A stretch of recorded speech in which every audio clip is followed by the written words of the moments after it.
ايه ازيكم يا حبايب قلبي؟ والنهارده يوم غير، وصاحبتي زي كل مره قالت لي يلا البسي ويلا تعالي نخرج ويلا فسحك. قلت لها رايحه فين؟ قالت لي ان في كامب كانت عاملاه الجامعه الامريكيه عندها في الشغل، وقالت لي يلا تعالي اخدك معايا.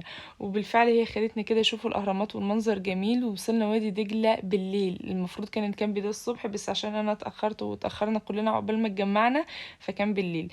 احنا بندور عليهم دلوقتي. هي يوم بصراحة جميل. انا حبيت ان انا اصوركم الدخلة، هو بعيد فعلا حرفيا وبالعجلة. تخيل ان انتوا ممكن تدخلوا الدخلة دي مشي، بس المنظر بيبقى روعة طبعا وبيبقى احلى كمان الصبح وبالليل. نوع تاني خاص من المزاج والروقان. هتشوفوا دلوقتي احنا عملنا ايه والاكتيف. كنا اكتف قوي في الحفلة ازاي. بصوا، هو مجرد انه هي قاعدة حلوة كده جميلة مع ضوء القمر زي ما انتوا شايفين المكان، مش شايفين اي حاجة. بس كان في ناس بتغني وناس بترقص، وده كانت القعدة بتاعت على ضوء الشموع كده. مش عايزة اقول لكم كان اليوم روعة. ودلوقتي بقى هندخل في فقرة الغنى، وانا حبيت هنا اصور وفضلت اغني معاهم. بصراحة هم ناس طيبين جدا جدا ومحترمين جدا، وفعلا صوتهم حلو وفنانين فعلا. دي المشكلة هنا، ان انا ما اقدرش اسيب لكم الميوزك. هو هنا كان بيغني المطرب ده، الصراحة صوته كان حلو قوي قوي قوي، وانا كنت بغني معاه.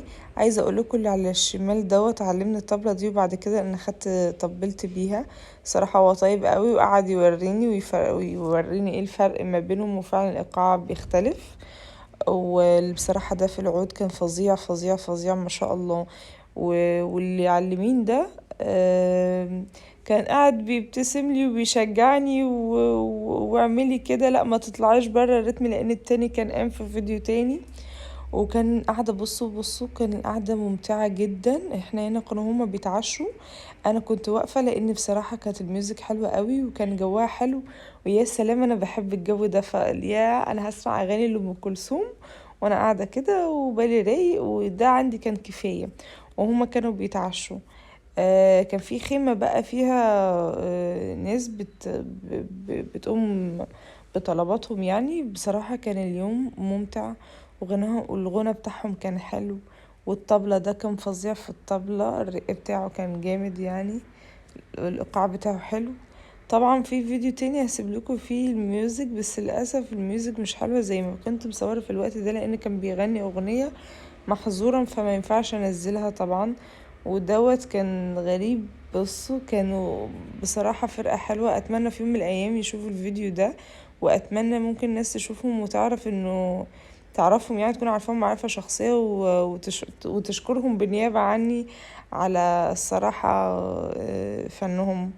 مش عارفة اوقات بلاقي ناس موهوبين اقوله بعدين، طب لما الناس الموهوبة دي تخلص، في ناس لسه باقية على الميوزك القديمة دي والريتم دوت وبيعرفوا يغنوا بالصوت دوت وكده ولا لأ؟ لأن الجيل ده أنا مش متوقعة فيه خير قوي يعني. بس لقيت انه لأ، هما بيسمعوا لهم. ومعظم القاعدين دول في ناس يعني حافظة الأغاني. اعتقد دول بالنسبه لي بقى يعني اطفال، لان انا يعتبر دلوقتي مامتهم. هما كلهم حوالي 18 16 سنه، يعني داخلين على 20، انا داخله 27 28، فانا اكبر منهم بكتير يعني. بس بصراحة كنت مبسوطة، الوقت كان جميل جدا جدا جدا جدا. شوفوا هما هنا انفعلوا بقى وفرحوا، وانا كنت بغني معاهم، وكل كان بيسمع اغنيهم وبيغني برضو. فكان يوم حلو حلو حلو، كان نفسي بجد تكونوا معايا فيه وتشوفوا. كنت هتستمتعوا قوي قوي قوي قوي قوي قوي.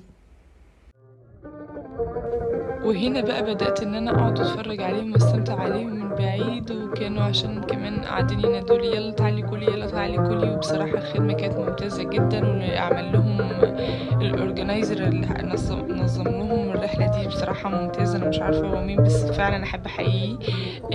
ده العشاء يا جماعة كان كله مشاوي ما شاء الله، مفيش بس غير محشي ورق عنب.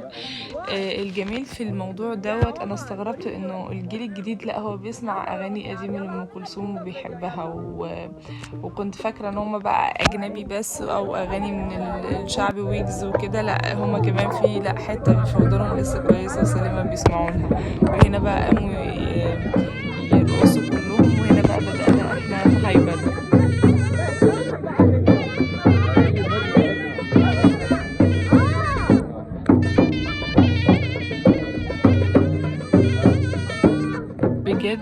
بجد بجد الجيل ده لطيف جدا وبيحب الحياة، واتمنى ان هم يفضلوا كده ويستمروا ان هم يحبوا الحياة، وان شاء الله نشوف التطور ونخش بقى على فقرة الرقصة دي تعبت معانا جدا ورقصتني كتير وهي حلوة قوي قوي ما شاء الله عليها طيبة قوي.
والله الرقاصة دي تعبت والموضوع طلع مش سهل، وانا لما جيت اجربه معاها لا صعب. ودلوقتي احنا دخلنا في فقرة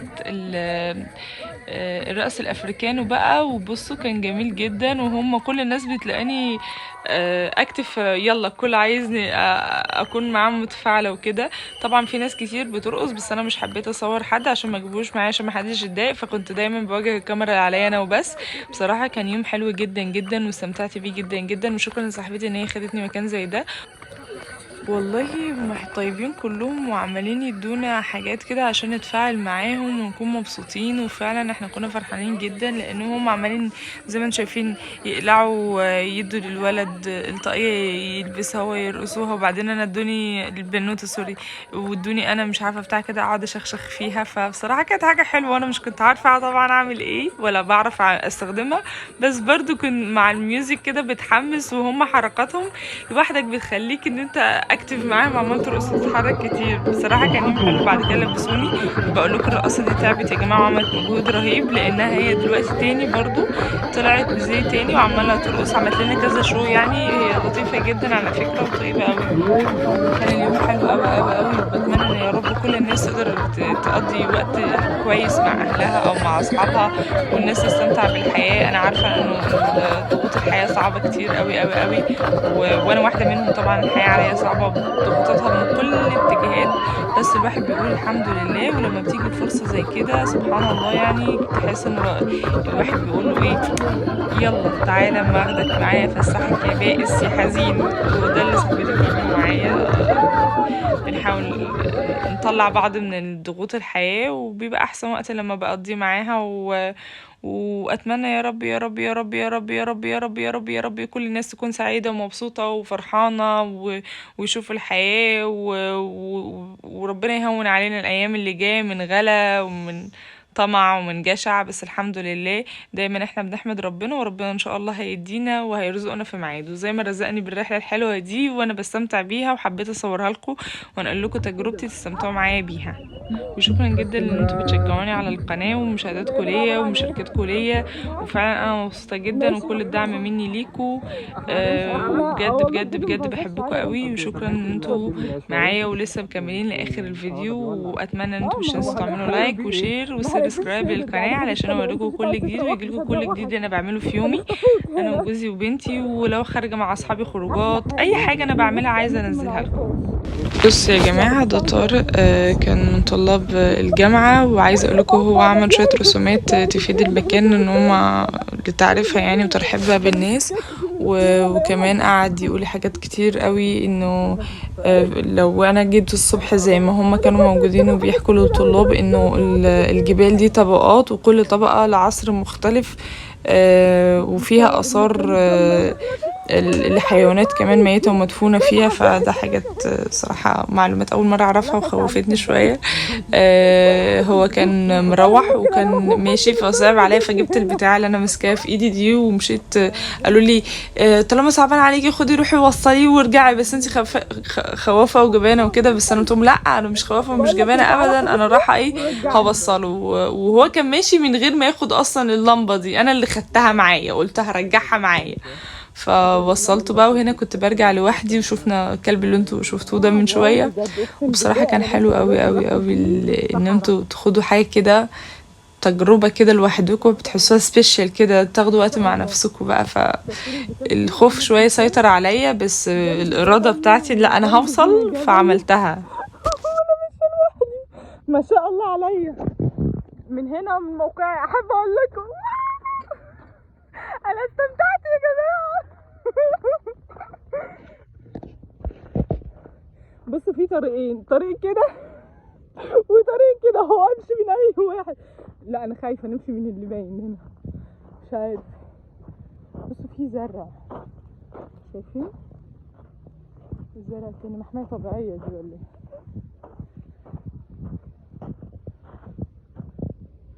واو. بيقولوا لي خلي بالك ده، بص ده السحلية دي، ده ازازة.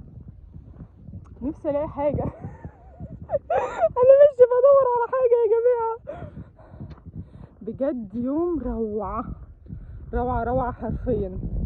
تعالوا كده،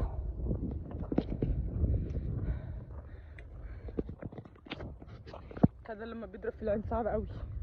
نشوف دي ماشي، وابص هنا عشان تشوفوني وانا ماشيه في الطريق اللي انا مش عارفه انا فين. بصوا شايفين انا فين؟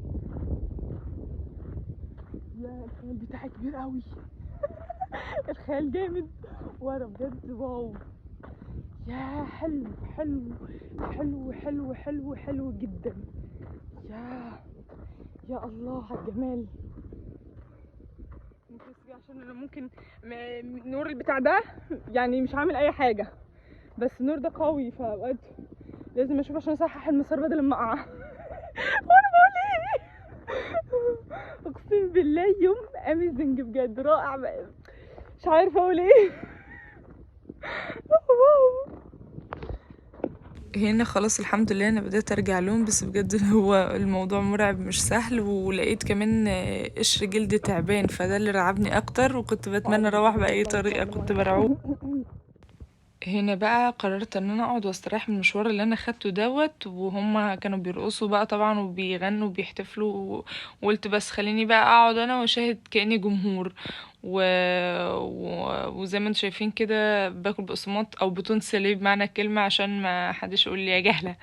فالمهم قعدت بقى، كنت بكلم صحابي بقى وقاعدة بقى خلاص، تعبت. المشوار كان صعب الصراحة، مسافة بعيدة مش قليلة.